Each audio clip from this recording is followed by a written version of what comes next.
Beneath the high plateaus of southern Africa, where savanna winds carve ripples through the grass, there lies a mystery built in stone, massive walls curving like waves, towers rising from earth like ancient sentinels.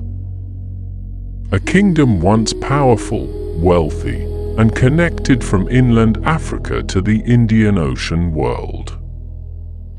A civilization whose legacy endured in gold, trade, and myth, but whose origins were long buried under silence and speculation. Tonight, we travel into the heart of Great Zimbabwe, the Lost Stone Kingdom. A place built not by pharaohs or foreign invaders, but by Africans themselves, the ancestors of the Shona people. A city crafted entirely of granite, without mortar, shaped only by ingenuity, vision, and centuries of hands mastering stone. This is the History Files in. Step inside. The past awaits. A kingdom hidden in plain sight. Our story begins around the 9th century CE, deep in the interior of southern Africa. At this time, communities of the Shona-speaking peoples were expanding, herding cattle, cultivating crops, and trading with coastal merchants. But something remarkable happened in this highland plateau. People began shaping stone, not for weapons or tools, but for architecture. Granite boulders, abundant across this landscape, could be heated, fractured, and split into bricks. When shaped skillfully, these blocks could be stacked into walls that stood without mortar.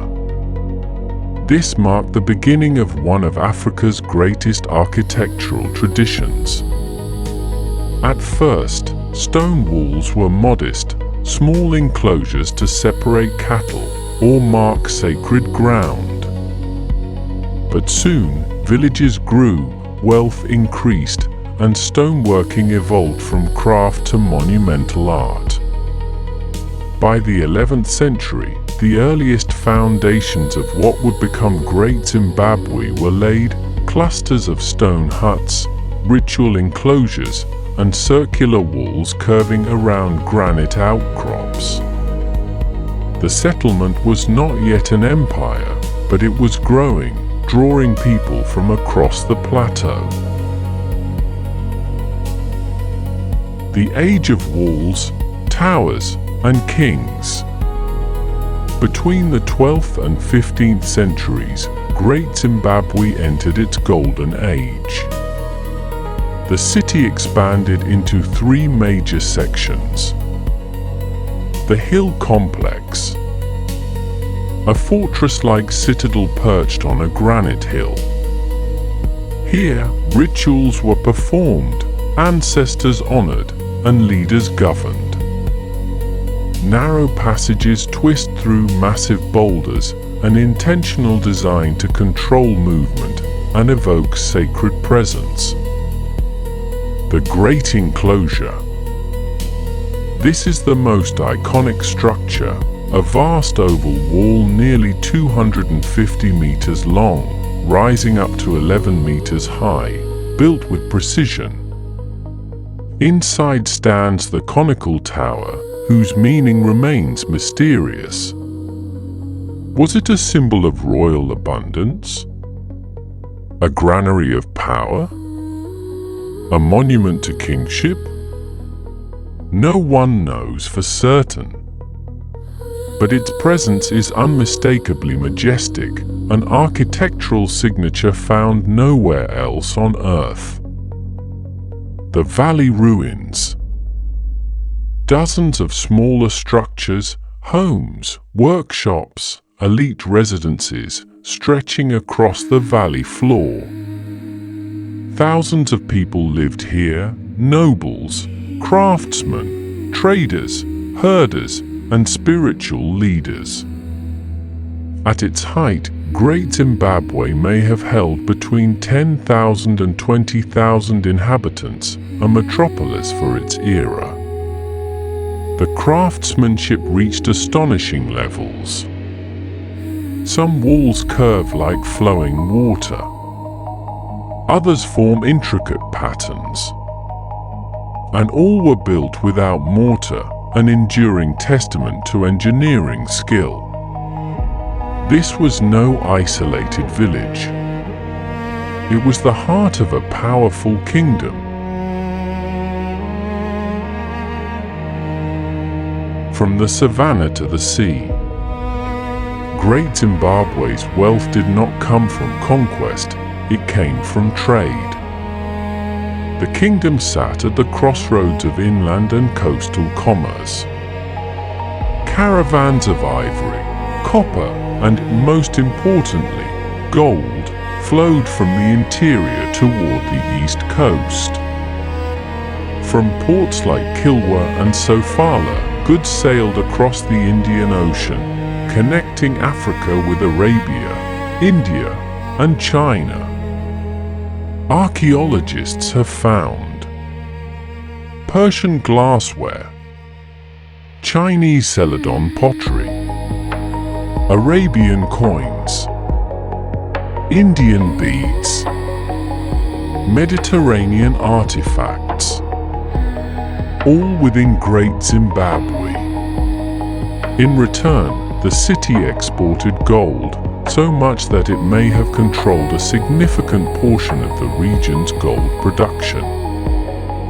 This wealth fueled the construction of stone monuments, supported elite families, and elevated rulers who governed through social power, cattle wealth, and religious authority. The king, known in Shona tradition as the Mambo, was not merely a political figure. He was a spiritual mediator, the link between the living, the land, and the ancestors.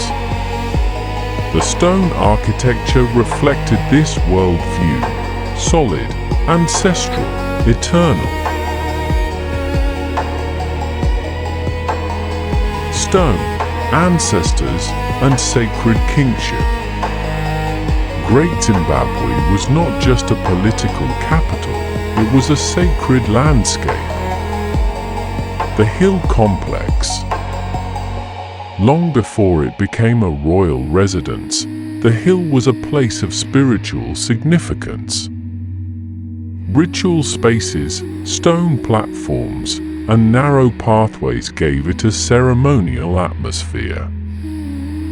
The conical tower. One of the city's great mysteries. Its smooth surface and perfect curves suggest symbolic meaning, perhaps representing a granary, a womb of creation, or the king's fertility and power. Soapstone birds. The most iconic symbol of Great Zimbabwe. These carved birds, half eagle, half human, stood on stone pillars. They symbolized divine kingship, protection, ancestors watching over the kingdom. Their design remains unique to Zimbabwe, and today they are national emblems. Sacred pathways. Throughout the ruins, thin corridors wind through walls and boulders. These were not merely practical, they guided people through symbolic journeys, reinforcing ideas of status, purity, and ritual progression. Great Zimbabwe was built to feel sacred, to envelop people in stone and spirit.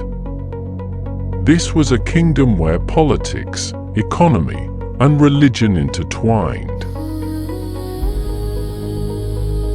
Decline in silence. After centuries of growth, Great Zimbabwe began to decline around the 15th century. Why? Scholars propose multiple factors. Environmental pressure. a population in the tens of thousands placed heavy demands on grazing land, water sources, firewood, agriculture. Over time, resources may have been stretched too thin. Shifting trade routes. Coastal powers like Kilwa rose and fell. The Portuguese entered the region. Control of gold trade moved to emerging kingdoms like Mutapa, further north. Great Zimbabwe's economic lifeline weakened. Political fragmentation. As trade and resources shifted, rival leaders may have broken away, forming new centers of power. Royal relocation. One theory suggests that the capital simply moved, leaving Great Zimbabwe behind. Whatever the cause, by the 16th century, the great stone city was largely abandoned. But the stones remained silent, unmoving, eternal.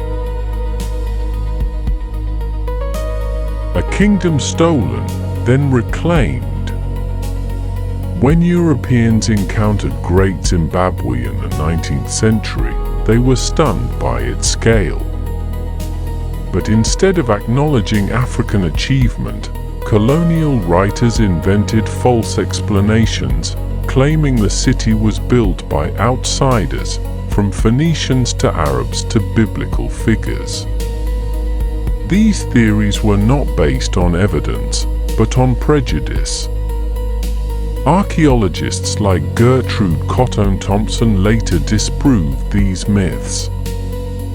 In the 1920s, her excavations confirmed what local people had always known: Great Zimbabwe was built by Africans, the ancestors of the Shona, using local resources, African engineering, and African craftsmanship.